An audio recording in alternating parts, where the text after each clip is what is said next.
Hello, good evening सबको।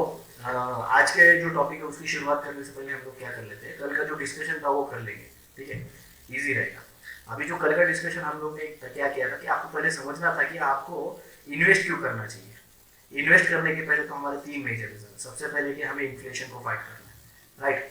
Second हमारा जो रीजन है कि हमें इन्वेस्टमेंट्स क्यों करनी है, हमें वेल्थ डेवलप करना है, बिल्ड करना है, पैसे से पैसा कमाना है, राइट। एंड जो थर्ड हमारा रीजन है कि हम लोग इन्वेस्टमेंट्स क्यों कर रहे हैं, चलो कोई बोल सकता है, मुझे टाइप करके भेजिए। नहीं, वेल्थ क्रिएशन तो ऑलरेडी हो गया। जो थर्ड हमारा जो टॉपिक था वो था टू अचीव फाइनेंशियल गोल्स। देखो सबके हमारे फाइनेंशियल गोल्स भी है, एग्जैक्टली। निकेश कुमार जी, सही बोला आपने। तो बेसिकली आप फाइनेंशियल गोल्स क्या होते हैं, सबका अलग अलग होता है। किसका रिटायरमेंट प्लानिंग होता है, कोई मैरिज प्लानिंग करता है, चिल्ड्रन प्लानिंग, एजुकेशन प्लानिंग करना है, घर खरीदना है, कार खरीदना है।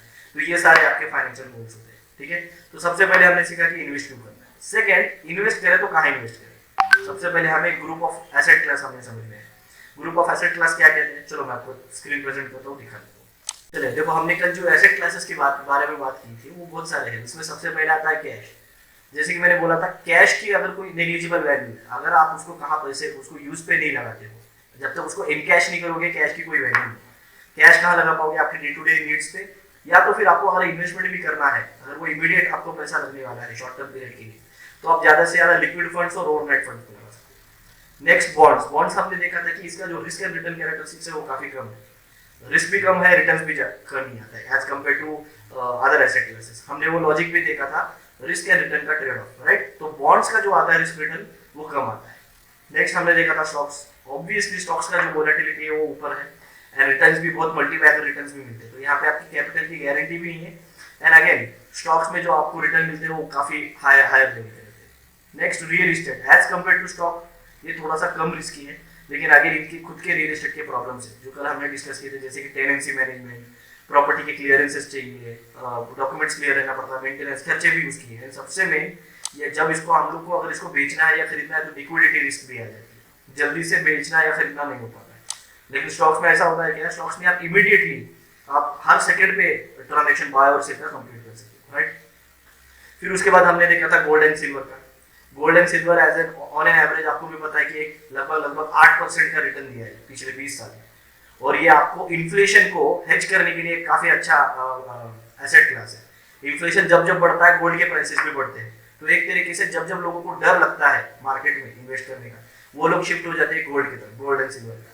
तो ये कमोडिटीज का बेनिफिट है। गोल्ड में हमने देखा था बहुत सारे तरीके इन्वेस्ट करने के, जैसे कि गोल्ड बीज मैंने बोला था, ईटीएफ बोला था, गोल्ड सॉवरिन बॉन्ड, जो ये स्कीम्स है यहाँ पे आपको 1.5% का इंटरेस्ट भी मिलता है, राइट। लेकिन कम से कम आपको 5 साल तक आपका पैसा जो है वो लॉक इन करके लेना पड़ता है। ठीक है। नेक्स्ट, मैंने आपको बताया था कि हमें कभी भी जब इन्वेस्टमेंट करना है तो 3 चीजों का हमेशा ध्यान देना है, risk, return and holding power. हर एक एसेट क्लास की अपनी रिस्क और रिटर्न कैरेक्टरिस्टिक्स है, और उस पर्टिकुलर एसेट क्लास को उतना होल्डिंग पावर रखना पड़ेगा, राइट। आप एफडी से अगर आपको लेट से अगर आपको दाम दुप्पट भी करना है, लेट से कि एफडी से आपको जो पैसा लगा है आपको वो डबल करना है, वो 1 साल में नहीं होगा, वो कम से कम आपको 7 to 8 ईयर्स देना पड़ेगा।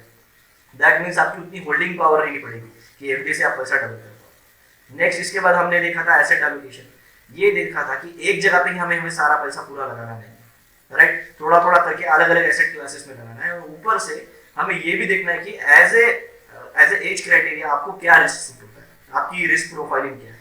एक रिटायर्ड पर्सन को ज्यादा रिस्क नहीं लेना चाहिए, and as compared to young professional जो अभी 24-25 साल का है, 28 साल का है, वो थोड़ी ज्यादा रिस्क ले सकता है और एक ज्यादा अमाउंट इक्विटी की तरफ इन्वेस्ट कर सकता है। फिर हमने कंपैरिजन देखा था पांचों एसेट क्लास का, और उसमें हमने ये भी कंक्लूजन निकाला था कि सेंसेक्स ने कंफर्टेबली सारे एसेट क्लास को बीट कर दिया। सेंसेक्स का रिटर्न हमने जैसे देखा था 15% के आसपास है, एक एवरेज रिटर्न देखा जाए तो काफी अच्छा डिसेंट रिटर्न है।